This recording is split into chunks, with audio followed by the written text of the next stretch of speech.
Welcome back to the Law and Crime Network. Guys, you know that all afternoon long I have been really excited about this interview that I'm going to do. And you guys know I'm excited about all interviews, but I'm super excited about this one. So as I've been trying to tell you already, A Serial Daughter's Killer by Kerri Rawson about the BTK Killer. I got Kerri, the daughter, with me here right now. Kerri, thank you so much for being here. Thank you for having me. Yeah, listen, I know that you are not a professional media person, and this is certainly not something that you thought your life's work would be about, but we're going to just briefly go through the BTK killings. This was something that went on in Wichita, Kansas. It was for decades long, multiple people brutally killed, and it turns out ultimately, and I want to go to someplace different than what most places are doing, but it turns out ultimately it's your dad. And what I found shocking when I first read this book, and I'm telling you, I was fascinated from cover to cover, excellent writing skills, may I add, is that your dad was just this normal guy. He was the president of the church. He was in the Boy Scouts. And you guys talk about all your camping trips and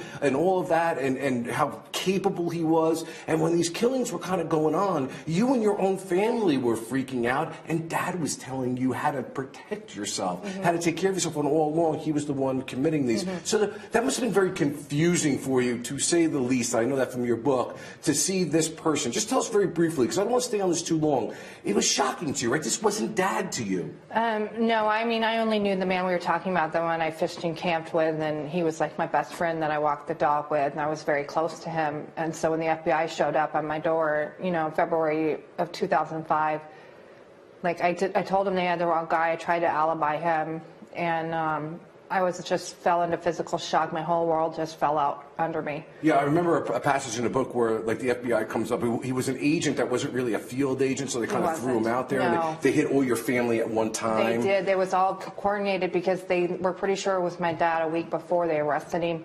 Then they got my DNA and confirmed it, and then the next day they had it all coordinated. So they picked my dad up, picked up my mom for questioning, notified me, and notified my brother in Connecticut at the Naval School at the same time. Right. So, I mean, and I think the FBI said something like, your dad is BTK. Yeah, like he just dropped it on me. He was like, have you heard of BTK? And so I thought maybe something had happened to my grandma because she lived alone.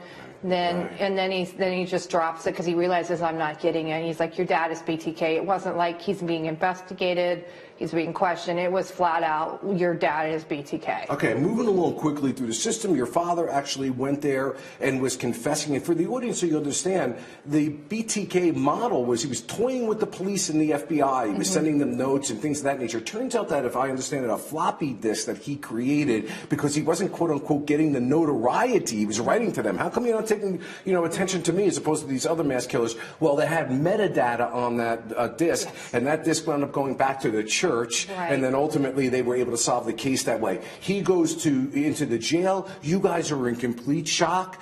This isn't the person you know. The community is outraged, and obviously you're torn between two places now: Dad that you know versus Dad that the community talks about, and those emotions became very conflicting for you. Now, that's the short version of it, but talk to me about your path a little bit with God. A lot in this book you talk about, you wrestled with the concepts of God. I think when your cousin had died, and where is God? But you started to come to a faith-based formation prior to your dad being arrested. Is that about right? It is. I mean, I grew up in a small Lutheran church, and it was very important that my dad took us to church. And I mean, it seems really ironic now, but it was very important that we went to church every Sunday, and he served as like an usher in communion. So I grew up with that, and then I walked from faith. Then we were in the Grand Canyon when I was 19, and it was one of Dad's crazy ideas to go hike down there for a week, and we got into a lot of trouble. Could have all lost our lives because, my dad's leading us into this dangerous situation. Down there is where I found God. I prayed, and he answered my prayers. So then I established actually a strong foundation of faith, between 97 and 05. So then when my dad was arrested, there wasn't anything left. I didn't know how I was going to survive, the first night. And my faith was there, I was just crying out to God. And, he gave me Psalm 23 that first night about walking through the valley of the shadow of death. And after that, every time I prayed out to God, he just gave me something to hold on to get me through.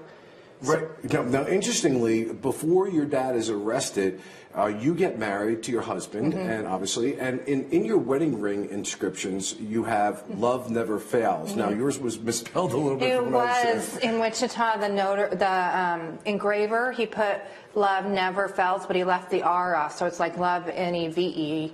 And we were moving in a few days, so I never got it fixed. It still says "Love Never Fails" without the thing. The reason I bring that up, because we only have a short period of time, and I could speak with you for hours, is that I am writing a book and I lecture around the country on the resiliency that people have, how they get them through navigating the difficult times like you did. And it seems like you went through a whole epiphany of things that happened in reading so many sections of your book.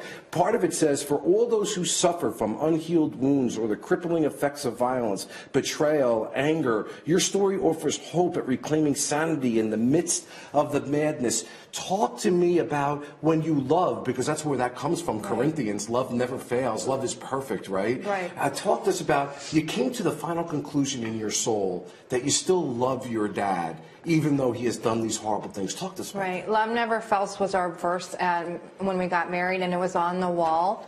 On the day of my dad's arrest, it was behind me when I was falling apart. It said "Love Never Fails," and it was on my ring, and I grabbed my ring. I still love my father because the only man I know was a mainly good and decent man. So when people are shocked that I still love my father, I'm telling you, I love Dennis Rader, I love my dad. I don't know BTK. Right. If I knew BTK, I probably wouldn't be alive.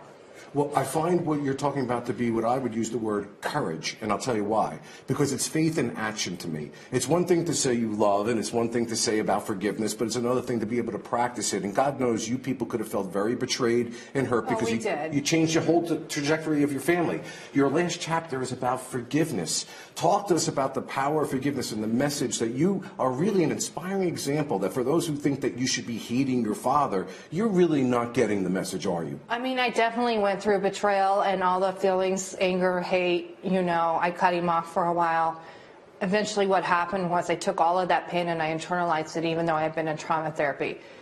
When you internalize all that anger and hate, you basically hate yourself because you've tucked it inside deep yourself and you're hurting your internal self. I was killing myself, internalizing this and not talking about it. Finally, in 2012, God said, we got to deal with this. I asked you to forgive. You need to work on that. And so one night in December of 2012, it washed over me.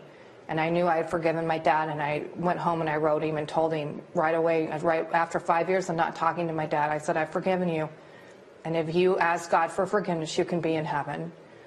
Now, Kerri, you use a term that I loved. You said that the enemy, referring to the evil one, right, is the one who makes you feel guilty and depressed and unforgiving, right, and that forgiveness is the thing that actually sets you free. Right. The enemy, as in Satan walking on the earth till Christ comes back, from a Christian standpoint, is going to want to try to keep you down, keep you angry, keep you mad, keep you rotted. He wants you to die. So you have to fight him and not let him win. And so love wins. Love never fails. Love never fails. And Kerri, you don't have to be a Christian or a Muslim or a Jew or any religion. It's helpful. Faith certainly helps. It helps me certainly. But this can be for even those who are atheists to talk about the power of forgiveness. Right. The power of forgiveness, courage, never give up. I mean, I've been through hell and I'm still here. So my message is hold on. Hope's just around the corner. Don't ever give up. Kerri, I got to be honest with you. You inspired me to complete that book that I'm writing, to continue to do that lecturing. I find that you are an incredibly courageous person for writing this, for getting out there. God knows that the community has said things about you and your family that aren't necessarily positive. It's ongoing right now. I'm getting hit very bad by trolls. Mm-hmm. Somebody said they wanted to put my family in a wood chipper.